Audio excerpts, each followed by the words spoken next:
WhatsApp. Assalamualaikum warahmatullahi wabarakatuh. Assalamualaikum warahmatullahi wabarakatuh. Ini permasalahan rumah tangga, Bu ya. Begini Ustadz, saya terjadi pertengkaran. Suami saya pernah mengucapkan, kalau kamu tidak bisa menerimaku lagi, aku pergi. Lalu berucap lagi dengan emosi, aku lungo. Akhirnya saya minta maaf, tapi dia pergi sebentar untuk ke rumah mertua saya. Suami saya terus pernah berkata, kalau kamu ngambek terus, aku pergi. Saya kadang masih ngambek, tapi suami hanya pergi sebentar lalu pulang lagi. Suami berkata, sudah ini pisah. Saya kurang begitu paham yang diucapkan suami. Dia ngaku-ngaku kata tersebut, dia mengaku-ngaku kata-kata itu berbentuk pertanyaan, tapi dia tetap saja pergi ke rumah orang tuanya walau dalam waktu sehari semalam karena dia ingin pindah dari rumah orang tua saya, tapi saya nggak mau. Suami berkata, kalau nanti punya anak 3 kamu lepas gimana? Dari semua ucapan itu suami mengaku tidak berniat talak. Apakah memang kata-kata tadi tidak menjadikan talak secara mutlak? Dan kalau suami bohong atau lupa berniat talak tapi ngakunya enggak, gimana hukumnya di saat kami berhubungan, Bu ya? Berdosakah kami? Mohon doanya. Baik, yang pertama, Anda tidak paham omongan dia. Memang Anda tidak paham sepertinya. Nah, ini ya saya tegur langsung Anda. Dia keluarnya bukan tanpa sebab. Anda suka ngambek. Anda harus paham jangan ngambekkan. Ini kok. Jadi Anda berubah dong. Diingatkan agar tidak ngambek. Ngambek itu tidak indah. Mungkin suami kerja capek di luar, sampai di rumah ingin bercengkrama, candaria dan sebagainya, Andanya ngambek. Akhirnya wes tak lungo ae. Ya gitu akhirnya. Anda yang paham dong. Kok yang dibahas yang lainnya? Berarti betul-betul Anda kurang peka ini.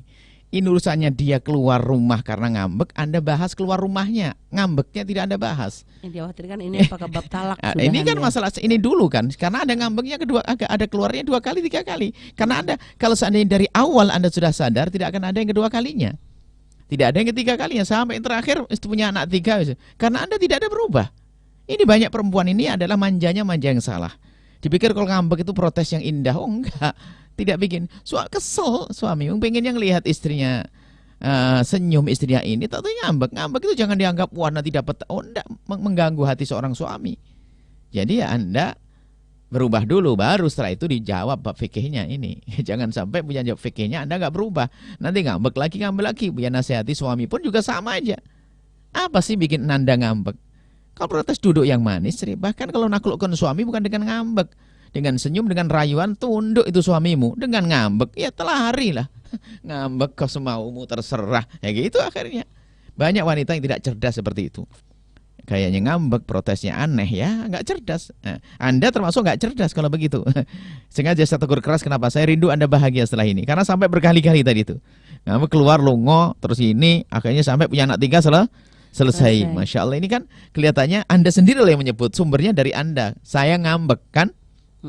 Ngambek tidak indah. Baik, kemudian selagi suami tidak berniat untuk mencerai, maka tidak akan jatuh cerai sebab lafadznya tidak lafadz soreh, bukan lafadz terang-terangan. Namanya lafadz kinayah. Karena dia adalah tidak. Kalau dia mengatakan tidak, maka tidak jatuh cerai, hubungan Anda tetap sah dan halal. Akan tapi yang harus Anda waspadai adalah jangan berlarut-larut keadaan semacam ini. Jadilah wanita cerdas. Kalau sudah suamimu mulai marah karena ngambekmu, ya jangan ngambek. Kalau suamimu sudah mulai sebel dengan leletmu dalam ngurusi rumah, keluar rumah, maka ya jangan lelet. Ini Anda membuat perubahan dalam diri Anda. Kalau suamimu naik pitam karena leletmu dalam melayani, ya maka cekatan dalam melayani. Terus, ini Anda berubah perubahan. Sebetulnya itu kan bahasa indah sebetulnya. Suamimu itu benar, baik. Pengen Anda senyum, kan maksudnya apa? Ingin menghadirkan kemesraan dan keindahan dalam rumah tangga. Dianya datang, Andanya cemberut. Ya gimana bisa mesra setelah itu? Kalau ada problem seperti apapun, waspada. Ingat, cemberutmu tidak menambah cintanya. Cemberutmu tidak menambah cintanya. Bahkan cemberutmu bisa merusak hatinya. Sehingga apa? Matanya menjadi melihat yang lain gara-gara Anda. Padahal semula dia tidak pernah berpikiran. Tak taunya apa? Karena Anda sering cemberut, tak taunya ada orang yang lembut sekali dan penuh dengan senyum. Akhirnya Anda dibandingkan. Sehingga diam-diam Anda dilupakan. Na'udzubillah. Karena Anda yang membuat. Dan banyak, kalau kita menemukan problem masyarakat, rata-rata yang semacam ini. Nah ini, baik. Tapi wahai kaum pria, hati-hati. Jangan mudah Anda mencerai. Laki-laki cemen, laki-laki rendah. Laki yang nggak punya, laki yang tidak cerdas, yang menyelesaikan masalah saja harus dengan ancaman-ancaman perceraian. Allah.